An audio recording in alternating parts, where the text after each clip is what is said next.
Right, we want to hear from our panelists. Remember, today is always a day we focus on security matters, on standing on guard here on AM Live. And I want to introduce our panelists who are already here. We have a lot to cover as far as also security is concerned internationally as well. Allow me to introduce to you this morning Dr. Momo Nzao, who is a governance and security strategist. Also, we do have with us Dr. Hassan Kanenje, who is a director at the Horn Institute. We have Dr. also Mustafa Yusuf Ali, who is a conflict resolution and a national security expert. We have with us as well Ambassador Erastus Mwencha, who is a former deputy chair of the African Union and also the chair of Trademark East Africa. We do have with us as well Professor Noami Damba. Noami Damba is a vice chancellor of KC University and also an expert on foreign policy and defense. And we do have with us as well Irugo Houghton, who is executive director of Amnesty International Kenya. Gentlemen, a full house today. It's a good morning. Good morning. Fantastic. So we need actually to maximize on time and cover a lot that we have to discuss this morning. But we can comment on this because it will be remiss of us to continue with the stories if we don't really weigh in on the extrajudicial killings. And we just reported here earlier from our newspapers, and we're given the statistics on how the police have fared as far as that is concerned. If I may just walk up there to the touch screen so that we can be on the same page together. And this was what was on the front page of a Star. Let me try and just lift that quickly for you so that you can see. On the front page of a Star, we have that as a sidebar story. Police kill 17 in 1 week of cold blood executions. Police have executed 17 people in a span of 7 days, it says. And within Dandora, Mathare and Majengo areas of Nairobi. They include 6 people killed on Sunday in Dandora, 4 shot in Majengo on October the 20th, 2 in Molwem on October the 23rd, and another 5 yesterday morning in Mathare. Maybe we can begin by hearing the voice of Amnesty International. In light of all this that is happening so far, and that story that we've heard also from Brenda Wanga, what will be your comment as far as extrajudicial killings is concerned in the country?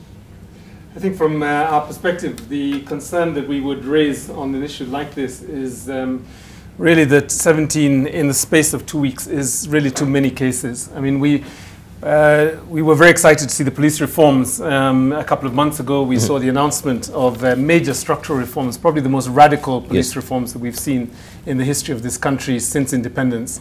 And unfortunately, this is just a major setback for the police service in the sense that the public confidence that something was about to happen that would keep young people safe and would leave criminals really with the experience of going through the entire criminal justice system rather than simply what has happened. Essentially, it seems that the police have acted as not just the judge of these young men, but even the executioner. So you've had essentially prosecution, the judiciary, and the death penalty implemented all in one swoop in the case of 1 week. And I think I'm very glad that the IPOA and the DPP have announced on social media that they're going to take action, but we need to see that action take place very publicly soon to find out exactly what happened and to prosecute the officers for what seems to be another case of extrajudicial killings. All right. A full intro for IPOA, and I know the new commissioners, they've not really shaken into places yet, and all these revelations from this particular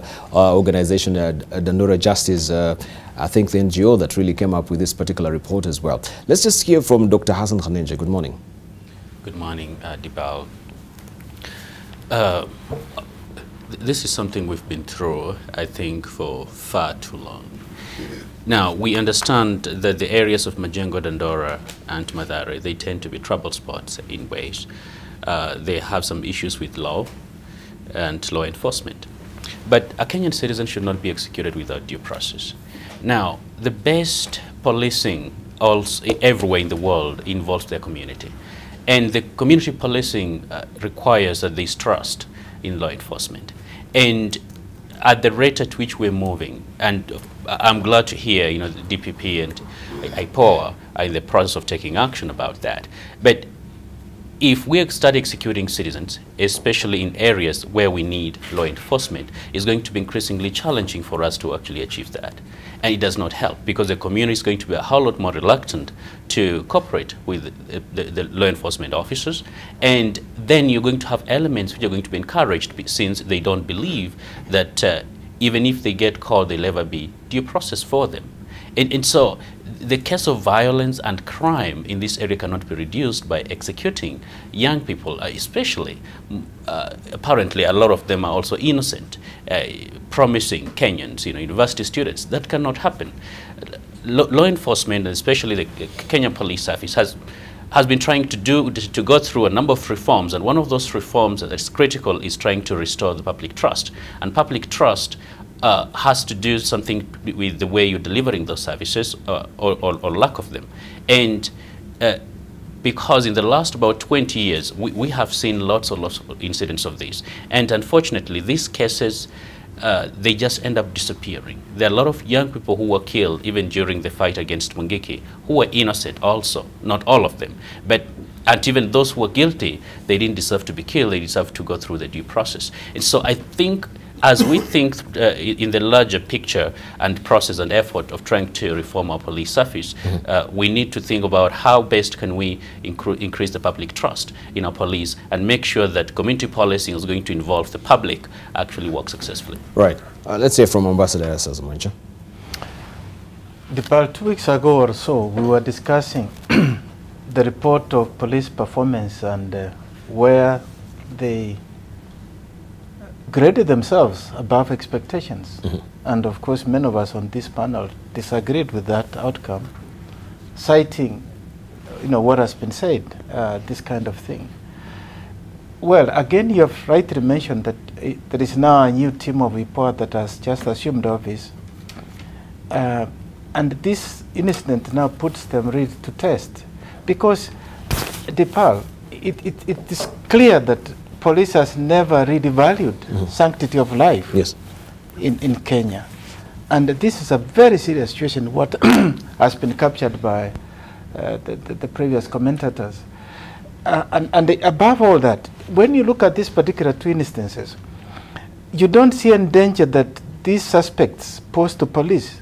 One, it is said, was on the roof of the house, the others were running, the others were in the house. And how the police opened fire? In fact, it is the report here says they got them out of the house, put them outside, and shot them at close range. This is not acceptable.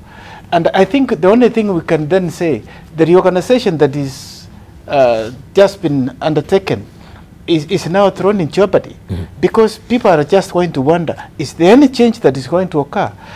The police commissioner, the Inspector General should now move in and really pacify the society on this very case. Otherwise, it is going to be the same old story. And I think Kenyans are, even this system of saying that let's have a community involved, doesn't seem to be working. So where are we going really? I think the appeal is to the police that Kenyans deserve much better than what we see. But above all this, hidden in this same story, is a story of last week where you saw a single-handed police officer arrest suspects. Heroic, this officer, Mr. Mbati. And I think hidden in this, hey, they are gems. So let all police not feel that we are condemning them.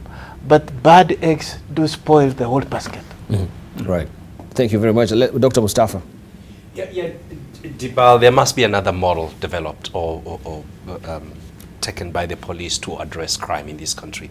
2016, 2017, Japan celebrated the fact that there was no single use of arms by police in Japan, because there was totally no situation that warranted that. In fact, the police are complaining of being underworked. There are no criminals there to arrest. Now, the Constitution is very clear, Debarl. Each and every Kenyan has a right to life, due process, and security. Including those 17, they have a right to life, they have a right to due process. If they are really harassing citizens in Mathare, Majengo, and other places, they should be secured in a cell, in a jail, not to be executed. Thank you. Professor Naomi Damba?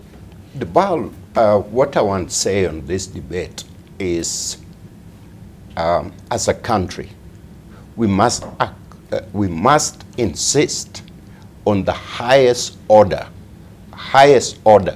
or responsibility among our police. We must insist on the highest order of training requirement. And we must insist on the highest order of removing the bad ones out of the force. Majority of police, and I'm beginning to really feel good about changes that are taking place and the community relationship with police.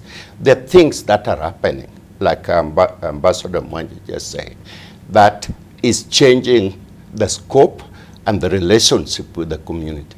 But these bad apples, these trigger-happy people, must be removed out of our system. Mm-hmm. All right. Let's hear from Dr. Mumunzao. Yeah, I'm in total agreement with my colleagues, and what I would like to be careful about is not in any way to negate the positive moves the country has made, mm-hmm. and the police as an institution. What we want to see is that the various constitutionally anchored bodies, for example, IPOA, should be able to make sure that the inquest is followed through. And because every officer, even under operational capacity, must have that responsibility. So there's a command responsibility first on the person who was in charge of the operation, mm-hmm.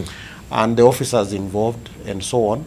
And therefore, I wouldn't like to pass any kind of blanket condemnation in any way on the National Police Service, because if anything happens out here, we will call the police and we will want them to follow the due process. And therefore, I wouldn't like to do that. But of course, just to condole with the families who could have been harmed innocently, and children, some of them are just 17 years and so on. Some of them could be just juvenile delinquents. And it's possible to reform and to rehabilitate them. So despite that extreme, rather, case of an aberration, we should still continue with the positive side of making sure that we make our institutions work and that operations, especially because that's could have been an operation gone badly planned and executed, that at the operational level, some of those things can be well handled and within other settings. And I think that is the way to go. All right. Yeah.